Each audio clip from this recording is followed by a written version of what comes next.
Bismillahirrahmanirrahim. Assalamualaikum warahmatullahi wabarakatuh dan salam sejahtera.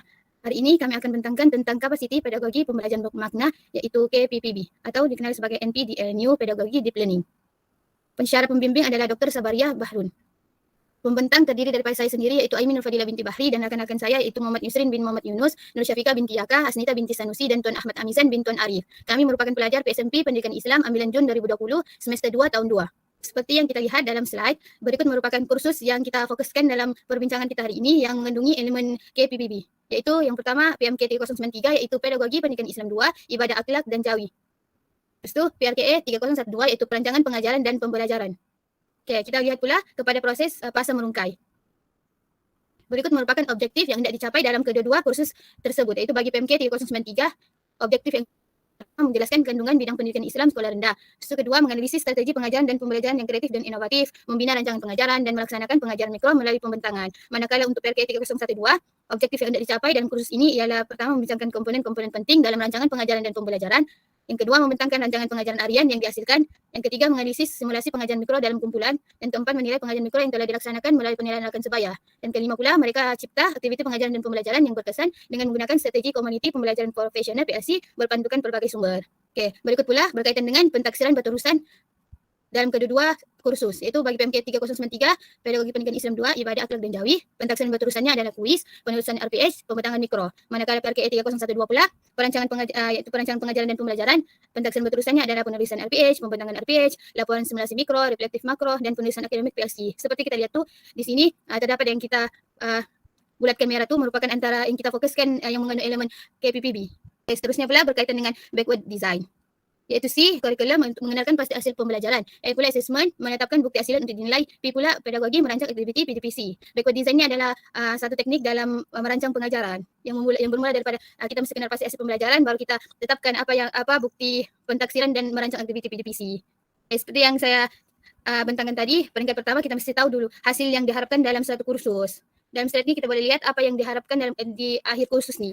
Okey, seterusnya adalah the big idea atau idea utama. Dalam merancang pengajaran menggunakan backward design, kita perlu mengenal pasti the big idea ini yang hendak dicapai sepanjang semester, iaitu perancangan tepat mendorong PDPC bermakna. The big idea ini dibina berdasarkan setelah kita merungkai kedua-dua kursus ini iaitu PIMK 3093 012. Setelah kita merungkai barulah kita dapat the big idea. Okey, kefahaman you understanding. Okey, terdapat juga essential questions atau soalan pencetus idea yang dibina untuk menjawab the big idea yang kita akan capai sepanjang semester. Terdiri daripada 4, iaitu yang pertama, bagaimana hendak membudayakan sikap guru yang sentiasa bersedia untuk merancang pengajaran. Yang kedua, bagaimana menghasilkan rancangan mengajar yang lengkap dan sistematik. Yang ketiga, bagaimana rancangan mengajar boleh membantu guru dan murid menyelesaikan masalah dalam pembelajaran. Yang keempat, bagaimana melaksanakan pentaksiran di sepanjang sesi mengajar. Okey, dalam kursus PIMK 3093 terdapat pengetahuan dan kemahiran yang perlu dikuasai. Dalam pengetahuan yang pertama, kurikulum pendidikan Islam sekolah rendah, strategi pengajaran, rancangan pengajaran dan pengajaran mikro. Manakala dalam kemahiran iaitu skill, kita perlu menghasilkan RPH dan membentangkan mikro. Dalam kursus PRKA 3012 pula, pengetahuan dan kemahiran yang perlu dikuasai adalah rancangan pengajaran, strategi pengajaran, pengajaran mikro dan pengajaran makro. Manakala kemahiran pula menghasilkan RPH, membentangkan RPH, menganalisis simulasi mikro, menganalisis simulasi makro dan melaporkan. Okey, terdapat hasrat pembelajaran, learning intentions iaitu saya akan belajar konsep menyediakan rancangan mengajar, saya akan belajar trend pedagogi terkini, saya akan menyediakan rancangan mengajar, saya akan menyediakan bahan pembentangan mikro, saya akan menyediakan bahan pembentangan makro, saya akan membentangkan mikro dan makro dan akhir sekali saya akan menulis laporan simulasi. Dalam kriteria kejayaan sukses kriteria pula, saya boleh menerangkan konsep menyediakan rancangan mengajar, saya boleh menerangkan trend pedagogi terkini, saya boleh menyediakan rancangan mengajar, saya boleh menyediakan bahan pembentangan mikro, saya boleh menyediakan bahan pembentangan makro, saya boleh membentangkan mikro dan makro dan akhir sekali saya boleh menulis laporan. Pada peringkat 2 iaitu bukti atau hasil pentaksiran. Kami dikehendaki melakukan tugasan pembelajaran iaitu tugasan pertama CLO3 PIMK 3093, CLO2 PRKA 3012 untuk menghasilkan RPH. Sebagai bakal guru pendidikan Islam, pelajar dikehendaki menyediakan rancangan pengajaran harian yang lengkap, sistematik, melibatkan murid dengan aktif dan aktiviti pentaksiran yang berkesan. Dalam tugasan 2, CLO4 PIMK 3093, CLO4 dan CLO2 PRKA 3012 membentangkan RPH dalam sesi pengajaran mikro dan makro, membentangkan rancangan pengajaran mereka dalam sesi pengajaran mikro dan makro dengan menerjemahkan hasrat di SKP kurikulum sekolah rendah. Terdapat evidence lain OE di mana pentaksiran sebagai pembelajaran, assessment as learning. Pelajar membuat penilaian terhadap rancangan pengajaran yang dihasilkan. Seterusnya pelajar membuat penilaian terhadap pembentangan pengajaran mikro dan pelajar membuat penilaian terhadap pembentangan pengajaran makro. Terdapat juga RPH, borang-borang penilaian dan rubrik. Dalam tugasan 3 pula CLO 4 PIMK 3093, CLO 3 dan 4 PRKE 3012 menulis laporan simulasi mikro dan makro pengajaran. Dalam evidence lain, pentaksiran untuk pembelajaran Assessment for Learning berlaku sepanjang PDPC dan terdapat senarai semak arahan. Pentaksiran tentang pembelajaran Assessment of Learning adalah melalui sumatif. Terdapat juga tugasan pentaksiran berterusan TPB, rubric, PowerPoint, sumber pengajaran dan pembelajaran, laporan simulasi mikro dan penulisan reflektif makro. Seterusnya adalah peringkat ketiga dalam KPPB ini, iaitu Pelan Pembelajaran, Learning Plan. Pada peringkat ketiga ini terdiri daripada 7 aspek yang dititikberatkan, yang terdiri dalam suku kata where to. Yang pertama iaitu W, merujuk kepada where to direction, iaitu aktiviti yang boleh membawa murid faham tujuan pembelajaran itu. Maksudnya, plan pembelajaran yang dibina memberi peluang kepada pelajar menghasilkan rancangan pengajaran dan mengaplikasikannya. Yang kedua, hook, attracting students' interest, iaitu aktiviti yang dapat menarik minat pada pembelajaran atau big idea, misalnya dengan mengaplikasikan strategi, pendekatan, kaedah, dan teknik dalam PDPC. Yang ketiga adalah EQ, assisting student to explore and to experience the main idea. Bermaksud aktiviti-aktiviti yang dapat membantu pelajar meneroka, memahami idea utama. Oleh yang demikian, aktiviti yang dirancang adalah untuk membantu pelajar meneroka melalui rakan pembelajaran. Yang keempat, reading, preparing the space and opportunity for students to reading and check again.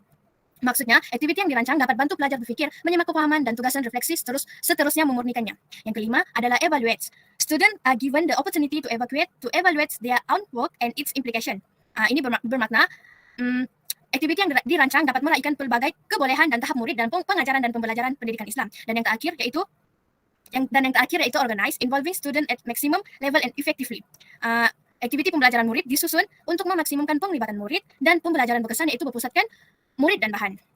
Berikut menunjukkan ringkasan tambahan berkaitan peringkat 3 ini, yaitu plan pembelajaran, yaitu way to direction, attracting student interest, assisting student to explore and to experience the main idea, preparing the space and opportunity for student to reading and check again. Student are given the opportunity to evaluate their own works and its implication, suitable for student of various abilities or background, dan yang terakhir involving student at maximum level and effectively. Seterusnya adalah penjajaran konstruk.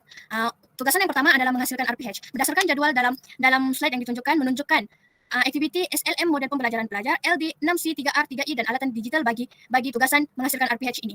Tugasan yang kedua pula adalah pembentangan. Jadwal yang menunjukkan aktiviti SLM, LD, 6C, 3R, 3I, dan alatan digital bagi tugasan pembentangan ini. Tugasan yang terakhir adalah menulis laporan simulasi mikro dan makro. Aspek KPB yang diaplikasikan dalam tugasan ini dapat ditunjukkan berdasarkan jadwal yang ditunjukkan pada slide ini. Secara keseluruhannya, aktiviti pentaksiran dalam KPPB bagi subjek PRKE 3012 dan PIMK 3093 ini adalah secara penulisan, pembentangan, perbincangan, pelaporan, dan pemerhatian.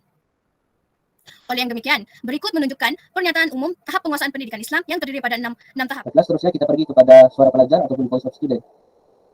Okey, pertama sekali untuk voice of student ni kita dapat lihat 6C element of deep learning ataupun 6 elemen 6C pembelajaran bermakna, iaitu pertama karakter ataupun saksiah.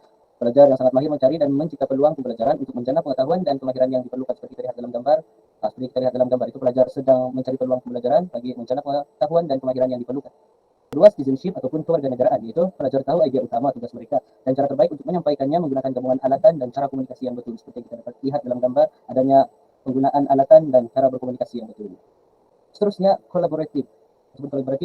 Student will take active responsibility individually or collectively to ensure effective collaboration. Itu pelajar bertanggung jawab sama ada secara individu ataupun secara berkumpulan untuk memastikan kolaborasi yang efektif. Dan keempat, communication. Itu komunikasi. Student know the big idea of their task and the best way to present it using a combination of tools and the correct way of communication. Seperti kita lihat dalam gambar. Yang kelima, creativity. Itu penggunaan aplikasi seperti Prezi, PowerPoint, Kahoot, Wordwall dan sebagainya seperti kita lihat dalam gambar. Dan yang keenam, critical thinking, iaitu pemikiran kritis. Guru pelatih mampu merancang aktiviti pengajaran dan pembelajaran yang menyeronokkan di samping berkesan dengan bahan membantu mengajar seperti traffic light card, manila card, bola, beracun dan sebagainya. Seterusnya kita lihat pula student learning model. Dalam student learning model ini terdapat yang pertama iaitu learning how to learn. Belajar cara untuk belajar, iaitu pelajar bertanggung jawab terhadap pembelajaran dan proses pembelajaran. Kedua, perhubungan, iaitu hubungan dengan pensyarah bagi kursus PIMK 3093 dan PRKE 3012 beserta rekan-rekan sekelas melalui aktiviti berkumpulan dan perbincangan. Seperti yang kita lihat dalam gambar, adanya hubungan antara sesama ahli rekan sekelas dan juga pelajar dengan pensyarah. Dan yang ketiga, aspirasi, iaitu pencapaian murid diperolehi dalam jangkaan terhadap mereka sendiri dan perspeksi orang lain terhadap mereka yang merangkumi jangkaan, keperluan dan minat. Seterusnya kita pergi kepada learning design. Dalam learning design ini terdapat yang pertama, learning partnership, itu melibatkan pensyarah dan rekan sekelas sebagai pendorong pembelajaran bermakna. Kedua, learning environment, iaitu persekitaran pembelajaran. Belajar di persekitaran bilik darjah yang kondusif pembelajaran berlangsung pada bila-bila masa dan di mana sahaja. Yang ketiga, kapasiti pedagogi pembelajaran abad 21 itu melibatkan pelajar dalam refleksikan diri dan menerima maklum balas yang menggalakkan proses metakognitif.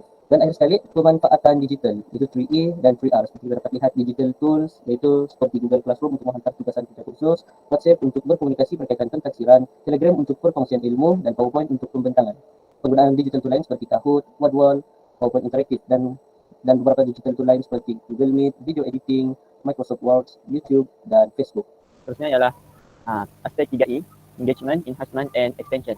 Engagement, use digital innovation resources, don't be done traditionally. Use digital tools to complete a task or activity. Use digital tools to ensure active involvement in the classroom. Kita lihat pada gambar aja, di mana murid tidak semata-mata menggunakan pengajaran secara tradisional dan mereka membuat berkaitan hubungan dalam pembelajaran dan membuat murid ataupun pelajar kekal aktif dalam pembelajaran. Terusnya ialah enhancement. Use digital innovation resources, don't be done traditionally. Use digital tools to present their findings.